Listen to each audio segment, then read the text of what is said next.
맞을 예배를 위해서 묵상하시겠습니다.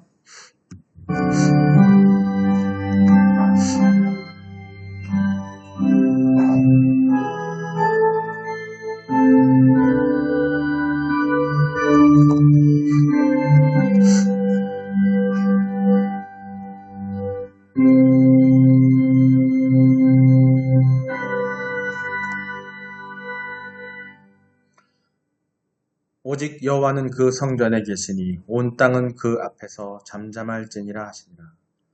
하나님은 영이시니 예배하는 자가 영과 진리로 예배할지니라. 수고하고 무거운 짐진 자들아 다 내게로 오라. 내가 너희를 쉬게 하리라. 사랑과 은혜가 충만하신 하나님, 5월 가정의 달을 맞이하여 오늘 또 우리가 가정 주일로 이렇게 하나님 앞에 나왔습니다. 하나님께서 우리들에게 가정을 온전히라 지키라고 말씀하셨던 것처럼 우리의 삶 가운데 가정을 온전히 지킬 수 있는 우리들로 허락하여 주시옵소서. 그 가정 안에 사랑이 가득하게 하시고 우리 각자를 대할 때에 주님을 대하듯 그런 마음으로 대할 수 있어서 그 안에 하나님 원하시는 그런 거룩함이 존재할 수 있도록 아버지와 함께하여 주시옵소서. 우리를 사랑하셔서 많은 것들을 예정하시고 또 예비하신 하나님, 가정의 사랑의 달을 맞이해서 더욱 가정의 사랑을 필요한 이 시절 죄 많고 흠 많은 저희들이 예수님의 십자가와 부활의 은혜에 의지하여 진정한 진리를 찾고자 이 자리에 또 나와왔습니다.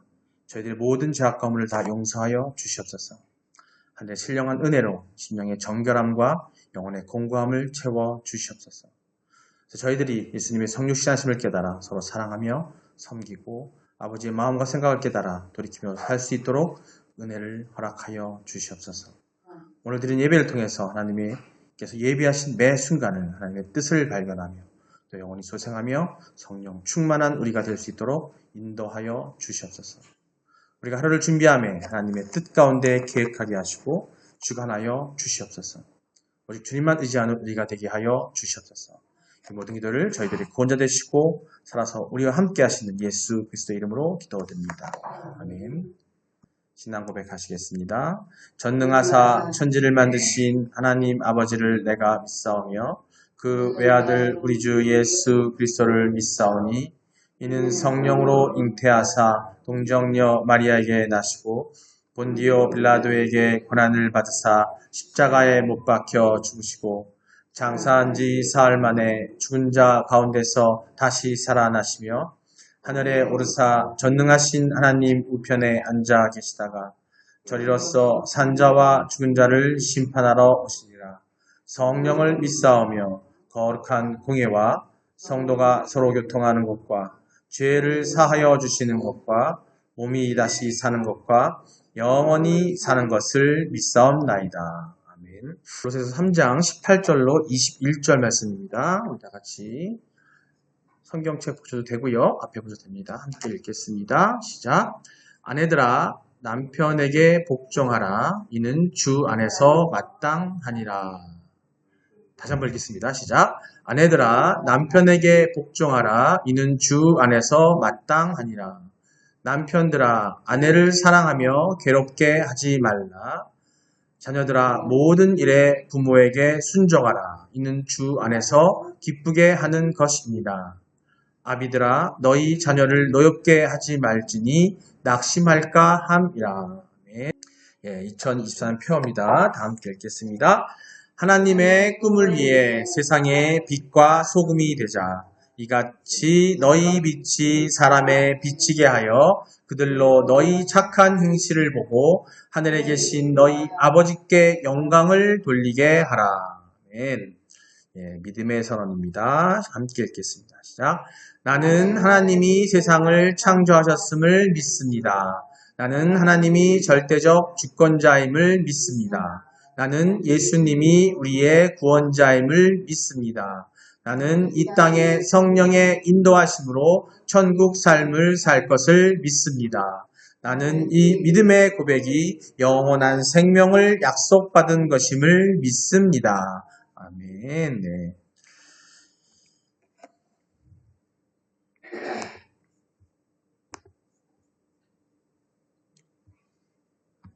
할렐루야. 여러분 가정에 또 여러분 마음속에 하나님의 뜻 가운데 복받는 여러분 되시길 주님을 축원합니다. 서로 인사하시겠습니다. 하나님은 당신을 사랑하십니다. 예수님이 당신과 함께 계십니다. 성령님이 당신을 이끌어 주십니다. 그래서 당신의 삶을 잘 내고 있습니다. 설교할 때보다 이거 인사할 때가 더 좋은 것 같아요. 그렇죠? 이것만 우리 마음에 있다는 걸 믿으시면 어떤 설교도 좋을 것 같습니다. 네. 역시 오늘도 오랜 또 가정 사랑의 달로 지키고 있습니다. 우리가 아까 말씀에 우리 주보 말씀에서 있던 것처럼 무슨 일을 하든지 마음을 다하여 죽게 하듯 하고 사람에게 하듯 하지 말라라는 말씀을 죽게 하듯 하라는 큰 제목 하에 우리가 매주 이렇게 말씀을 나누고 있는데요. 오늘은 가정주일로 예배를 드립니다. 원래는 오늘이 가정주일이 아니에요. 제가 1년 동안 기도하고 계획 세운 거는 오늘은 가정주일이 아니라 오늘은 부부주일 또 스승의 주일로 지키고 했는데 제가 말씀을 준비하다가 바꿨어요.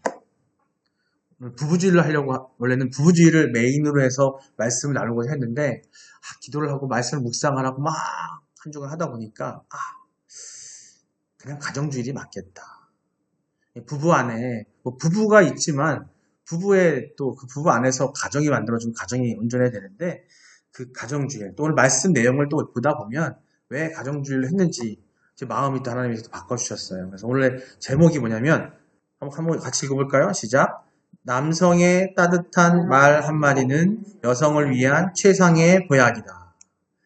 제가 화요일날 기도하면서 제목 잡을 때 뭘 잡았었냐면은 남편의 따뜻한 말 한마디는 아내를 위한 최상의 보약이다 였어요. 근데 이게 남편과 아내로만 끝날 내용이 아닌 것 같아요. 이 시대가 너무 또 복잡하고 많은 감정들이 복잡한 시대가 됐거든요. 옛날 뭐 조선시대며 과거 시대처럼 또 일제시대 지나서 우리 얼마 전이죠. 뭐 근대화되던 그런 시대보다도 지금은 많은 것들이 꼭 남편과 아내? 이게 아니라 남성과 여성을 놓고 한번 생각해봐야 된다는 생각을 가졌어요. 그래서 오늘 말씀 나누면서 한번 보겠습니다. 네. 그래서 오늘 19절, 오늘 주된 말씀절은 19절인데요. 원래 18, 19절인데 19절을 읽겠습니다. 함께 읽겠습니다. 남편들아 아내를 사랑하며 괴롭게 하지 말라라는 말씀입니다. 네.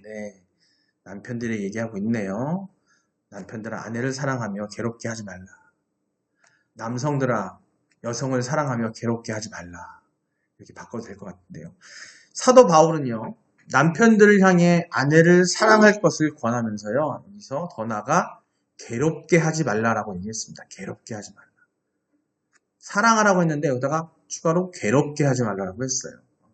여기서 해당하는 이 괴롭게 하지 말라는 헬라어의 원래 의미는 뭐냐면 쓴 경험을 주다라는 뜻이 있어요. 쓴 경험을 주다. 특히 독한 말로 상대방의 마음에 상처를 주다라는 의미를 가지고 있습니다.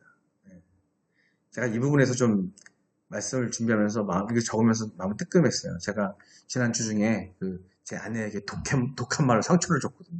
그래서 너무 더 와닿긴 했는데 아마 여기 계신 분들도 결혼 생활 하셨던 건 알겠지만은 남편분들한테 독한 말로 상처받을 때가 많잖아요. 근데 남자들의 특성이 있어서 그래요. 오늘 말씀을 드릴게요. 그럼 남편은요, 아내를 대할 때 언제나 언어를 조심해야 돼요. 왜냐하면 인간은 언어적인 존재입니다. 인간은 말로 하잖아요. 사실은 딴 거 없어요. 이 말로 상처를 많이 주고 상처를 많이 받거든요.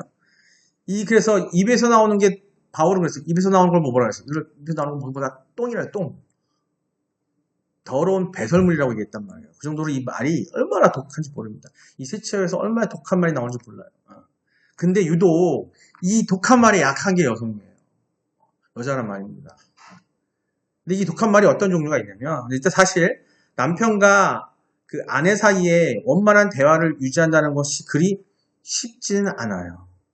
살아보신 분들은 아시겠지만 또 연애도 해보시고 남녀관계에 있지만 쉽지가 않다라는 겁니다. 그래서 이러한 이야기가 있어요.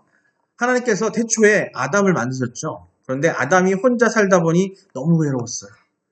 그래서 이를 호소하는 아담을 보고 하나님께서 아담의 갈비뼈로 아름다운 하와를 만드셨습니다.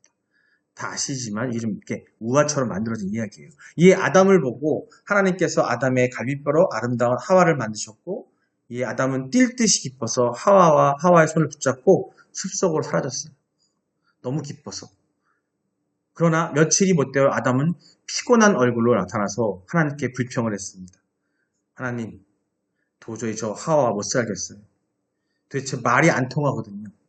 조금만 복잡한 이야기를 하면 고개를 갸우뚱거리고, 동쪽이 어디냐고 물어보면 서쪽을 가리키고, 그래서 하나님은 말씀하셨습니다. 그럼 하와는 데려오고 너는 예전처럼 혼자 살아라. 그런데 며칠 못 돼서 아담은 더 수축한 모습으로 와서 말했습니다. 하나님, 그래도 하와 없이는 못 살 것 같아요. 그러니 하와를 돌려주세요. 이렇게 얘기했다고 합니다. 그러면 왜 이런 일이 일어나는 걸까요? 그것은 하나님께서 우리 인간을 창조하실 때요, 동등한 형상으로 지으셨어요. 아내와 남편과 아내가 다르고 모든 이 지아래가 있는 게 아니었거든요. 동등한 형태로, 하나님의 닮은 형태로 지으셨습니다. 각자의 역할을 위해서 그 본성을 달리 하셨어요. 역할 때문에. 지위가 다른 게 아니라는 거예요. 같은 동등한 위치에 있는 거고, 달리 안 했고, 하지만 역할만 달랐다는 겁니다. 그 때문에 하나님은요, 자연과 더불어 노동을 하는 남성에게는 억센 근육과 냉철한 이성을 주신 반면에 여성에게는 아이를 낳고 키워야 하기 때문에 부드러운 몸과 따뜻한 감성을 주셨던 거예요. 이런 남녀 간의 차이를 재미있게 이야기한 책이 바로 화성에서 온 남자, 금성에서 온 여자라는 책이 있어요. 혹시 이게 좀 된 책이라서 읽어보지 모르겠지만 이 책에 이야기하는 것은 뭐냐면 결국 한 가지입니다. 남성은 이성 중심이고 여성은 감성 중심이기 때문에 이 점을 망각하면 원만한 결혼 생활을 유지하기 힘들다라는 내용의 골자가 내용이에요. 사실 그렇습니다. 그렇기 때문에 부부간에 대화를 하거나 심지어 부부싸움을 할 때도 이러한 점을 염두에 두지 않으면 끝없이 평행선만 달릴 뿐이라는 겁니다. 예컨대 부부 사이에 어떤 문제가 있어서 다툴 때 대개 남편은요, 이성적 차원에서 문제를 접근하는 반면에 아내는 감성적 차원에서 그걸 바라봅니다. 그래서 이성적으로 따지려는 남편을 향해 아내는 이런 말을 하죠. 당신 나 사랑해? 이렇게 물어봅니다. 아닌 분도 있긴 있어요. 이따 말씀을 드리겠습니다만 말로 사랑을 먼저 확인하려고 듭니다. 이럴 때 남자는 기가 막히지만 어쩔 수가 없습니다. 아내에게 있어서 더 중요한 것은 이성적인 시비나 어떤 판단, 뭘 따지는 것보다는요, 사랑이 더 중요하기 때문입니다. 그러면 이런 이성보다 감성을 더 소중히 여기는 아내에게 있어서 남편의 따뜻한 말 한마디가 어떤 위력이 있을까요? 여러분, 우리가 잘 아는 대로 찰스 린드버그라는 사람이 있어요. 아마 모르실 수 있습니다. 이 사람이 누구냐면요, 세계 최초로 비행기를 타고 대서양을 횡단한 사람이에요. 아시겠지만 여러분, 라이트 형제라는 사람들이 비행기를 만들었잖아요. 그들 만들어 놓고 동력비행기 만든 다음에 얼마 못 갔어요. 몇 킬로도 못 가가지고 이렇게 착륙하고 성공했는데 그 찰스 린드버그라는 사람은요, 세계 최초로 미국에서 유럽까지 비행기를 타고 간 거예요. 되게 유명해졌습니다. 세계 영웅이 됐죠. 세계 영웅이 된 이 사람이, 그런데 그의 아내는요, 남편에 대해 이렇게 쓴 적이 있습니다. 사람들은 남편을 가리켜 국가적인 영웅이라고 말합니다. 하지만 그러나 그에 앞서 그는 먼저 아내인 나에게 있어 영웅이다 라고 얘기했다고 해요. 남편은 언제나 내가 약하고 실수할 때마다 당신은 할 수 있어, 힘을 내, 사랑해 라고 말하며 따뜻한 말로 격려하곤 했다고 합니다. 그래서 내 남편은 하늘을 날기 전에 먼저 나로 하여금 가능성의 날개를 타고 하늘을 날게 한 영웅이었다라고 얘기했다라는 거예요. 그렇습니다. 이처럼 남편이 따뜻한 위로와 격려 한마디는요, 아내에게 있어서 세상 그 무엇과도 바꿀 수 없는 큰 힘과 용기가 되는 겁니다. 그러면 남편 된 성도 여러분, 남성 여러분, 여러분요, 아내에게, 여성에게 비싼 돈을 들여서 비행기를 태워주지 못했다고 해서 자책하지 마십시오. 또 값비싼 옷과 보석만이 아내의 어깨를 채워줄 수 있다고, 처져 있는 아내의 어깨를 채워줄 수 있다고 생각하지 마시라는 겁니다. 그래도 이처럼 언제나 사랑과 정성이 담긴 따뜻한 위로가, 격려가 아내에게 힘을 준다는 거죠. 여기서 우리 삶의 남편과 아내의 관계가 아니라 좀 더 확장해서 생각해 보려 합니다. 남성과 여성. 아담과 하와는 부부면서 남성이 여성이었던 거죠. 지금까지 말씀드린 것처럼 남성의 성향과 여성의 성향은 그러합니다. 이성적인 남성, 감성적인 여성이 이 세상에 부부만 있는 게 아닙니다. 자, 세상이 부부만 남성, 여성인 게 아니잖아요. 한번 생각해 볼까요? 어머니와 아들, 여성과 남성이죠. 그렇죠? 누나와 남동생, 오빠와 누이, 더 나아가서 사회생활에서요, 남성과 여성이 함께 일을 합니다. 지금 이제는 더 그래요. 과거에는 남자들이 하나님이 하실 때 일한다고 했지만 지금 세상이 많이 바뀌어서 남성, 여성이 같이 일을 하는 시대가 됐어요. 이처럼 모든 상황에서 남성과 여성은 말씀드린 것처럼 남편과 여성의 문제의 해결해법 그대로 적용됩니다. 저는 직장 생활하면서요, 직장 상사, 회사 대표로 생활을 할 때 여성 직원들이나 회사 여성들에게 권했던 책이 있었어요. 그 책이 뭐냐면 남자처럼 일하고 여자처럼 승리하라라는 책이었어요. 아무리 전도사님도 한번 읽어봤을 건데, 그렇죠? 예. 저하고 직장 저기 회사였기 때문에 제가 사업을 할 때 대표이사로 일할 때라든지 뭐 팀장을 할 때라든지 특히 여성 직원한테 이 책을 권했었어요. 남자처럼 일하고 여자처럼 승리하라. 이 책이 뭐냐면 미국의 유명한 방송국이 있죠. CNN이라는 방송국가 있습니다. 이 유명한 회사인데 거기에 부사장을 했던 게일 에반스라는 여성 부사장이 있었어요. 여성이 이 책을 썼는데 여성들을 위한 삶에 있어서 또 세상에서 성공하기 위한 어떤 게임의 법칙에 대한 얘기가 나온 거예요. 제가 이 책을 권해줬었는데 이 책의 내용이 뭐냐면 여성이 현대사회를 살아가면서 남성들 사회에서 승리하기 위해서는 먼저 여성과 같은 여성들을 이겨야 한다는 거였어요. 또 남성들과 경쟁에서는 남성들처럼 이성적인 생각으로 일을 해야 한다는 것이었습니다.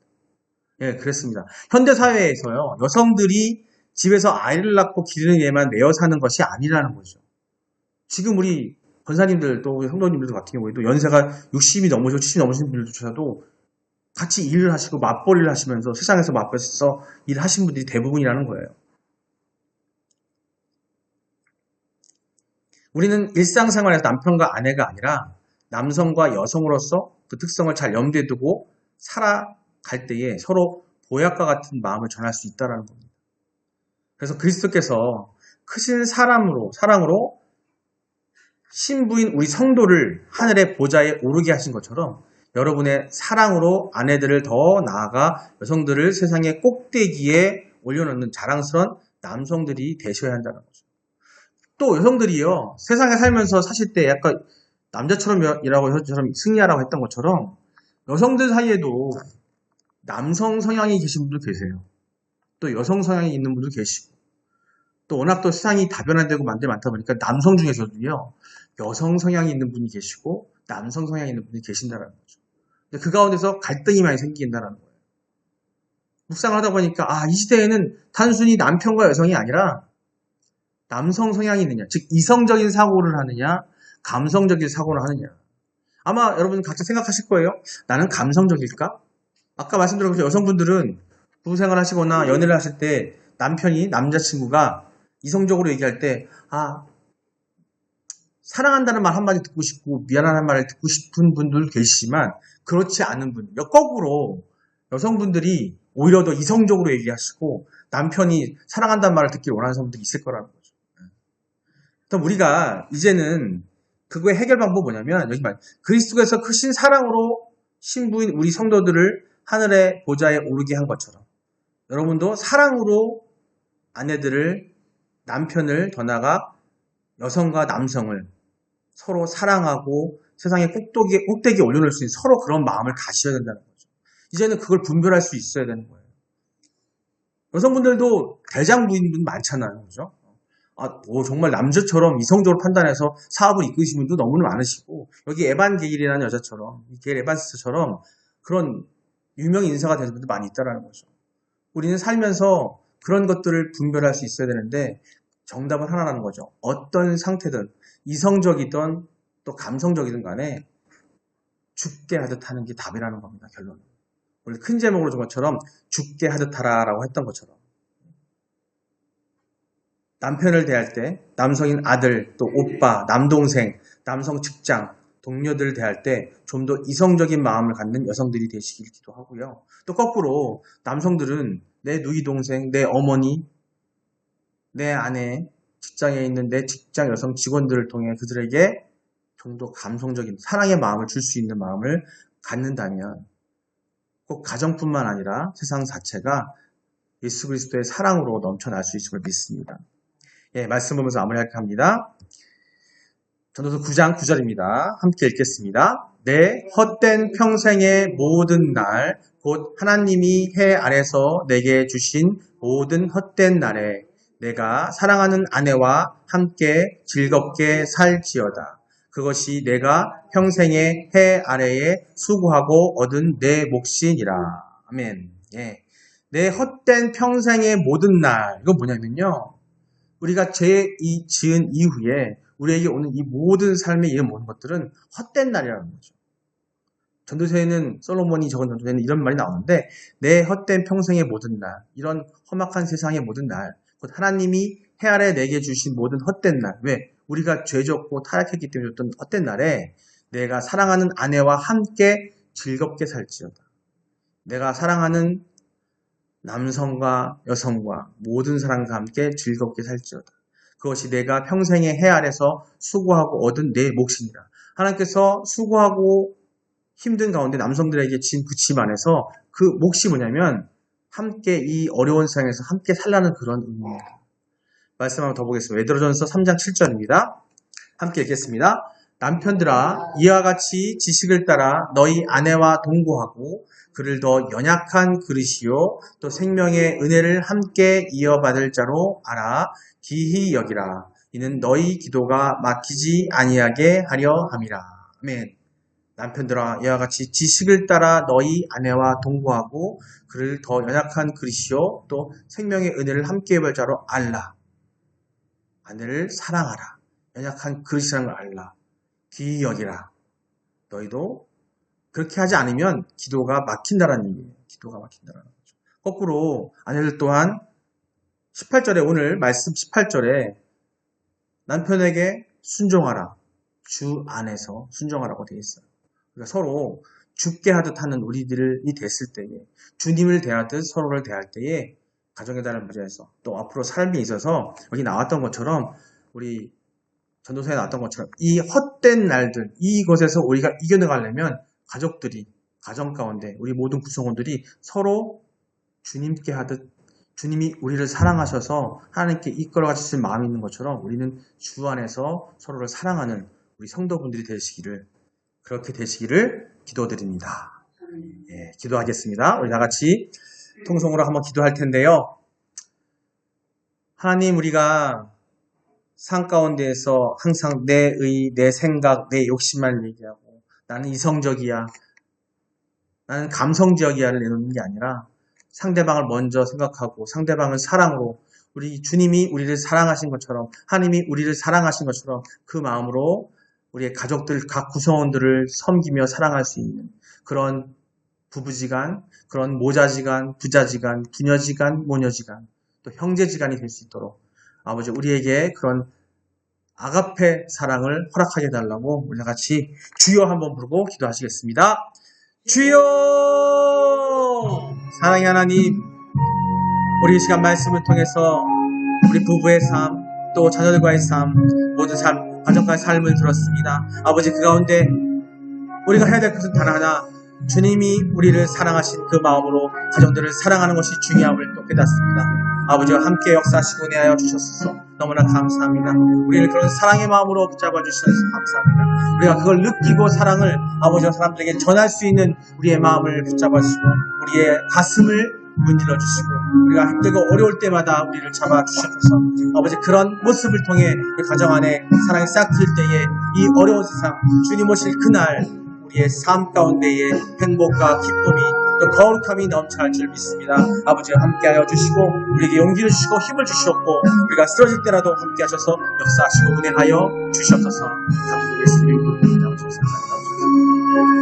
아버지 사랑의 하나님 감사합니다. 아버지 오늘 말씀을 통해서 우리 가정 사랑의 달을 맞이해서 우리에게 주신 것들은 다름이 아니라 사랑임을 알고 있습니다. 믿음, 소망, 사랑, 그 중에 제일은 사랑이라 말씀하셨던 것처럼 천국에서 맞이할 그 사랑을 이 땅에서 얻기 위한 방법이 바로 주님이 우리를 사랑하신 것처럼 우리 가정 안에서 부부간에도 가족 구성원 모두가 자녀와 자식 간에도 아버지 그 사랑이 넘쳐 흐르도록 우리를 붙잡아 주시옵소서. 서로에게 악한 말이 아니라 그들을 치리하는 말이 아니라 그들 욕하는 말이 아니라 그들 고치려는 마음이 아니라 아버지 사랑의 말로 그들을 안아줄 수 있는 우리가 되게 하여 주시옵소서.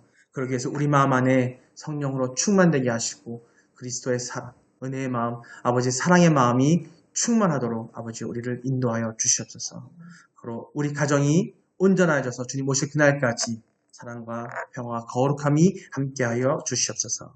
감사드리며 예수 그리스도 이름으로 기도드립니다. 아멘. 예, 축도하기 전에 우리 건강을 위해서 기도하도록 하겠습니다. 가슴에 손을 얹으시고 또 아픈 부위에 손을 얹으시고 하나님께 드리는 마음으로 온전한 마음으로 기도하시겠습니다. 하늘에 계신 아버지시여 우리를 사랑하시어 우리를 구원하시고 또 우리를 해방시키고자 당신의 아드님 우리 주 예수 그리스도를 이 세상에 보내주셨으니 너무나 감사합니다. 우리를 지키시고 회복시켜 주시는 아버지 당신의 권능과 은총에 의탁하나이다. 자애로우신 아버지시여 당신의 치유의 손으로 지금 우리를 만져 주시옵소서. 당신이 제 마음과 몸과 영혼과 정신의 쾌유를 원하신다는 것을 우리는 믿습니다. 독생자 우리 주 예수 그리스도의 보혈의 피로 우리를 감싸 안아 주시옵소서. 우리 안에 있는 있어서는 안 되는 악한 모든 것들을 없애 주시옵소서. 해롭고 비정상적인 세포는 뿌리채 뽑아내어 주시고 건강한 세포가 많아지게 하여 주시옵소서. 당신의 사랑의 불길이 우리의 온몸을 관통하여 치유하게 하여 주시고 우리의 아픈 부위가 당신의 창조하신 그 기능대로 작동하도록 새롭게 만들어 주시옵소서. 예수님의 고귀한 성령의 힘으로 모든 우리의 염증을 없애주시고 감염된 부위를 깨끗이 씻어 주시옵소서. 우리의 의식과 감정 그리고 우리 마음의 가장 깊은 곳까지 만져주셔서 우리의 존재 전체를 당신의 현존하심 또 사랑하심 그 기쁨과 평화로 가득 채워 주시옵소서. 삶의 매 순간에 우리가 당신께 더 가까이 다가갈 수 있도록 우리를 붙잡아 주시옵소서. 아버지 당신의 성령으로 우리를 가득 채우셔서 우리가 당신의 일을 감당할 수 있게 하여 주시옵소서. 그래 우리의 삶이 당신의 거룩한 이름의 영광과 기쁨이 되게 하여 주시옵소서. 이 기도를 우리 주 예수 그리스도의 이름으로 기도드립니다. 아멘. 축도하겠습니다. 이제는 우리 주 예수 그리스도의 넓으신 은혜와 하나님 아버지의 지극 무한하신 사랑하심과 성령님의 감동, 감화, 교통하심이 오늘 이 예배에 참석해서 가정의 사랑과 화목과 그 안에 예수 그리스도의 사랑을 갖기를 원하는 우리 성도들 마음 또 머리 위에 또 그들의 가정과 삶의 터전 위에 또 이 나라와 이 땅 위에 지금부터 영원까지 함께 있을지어다. 아멘. 감사합니다.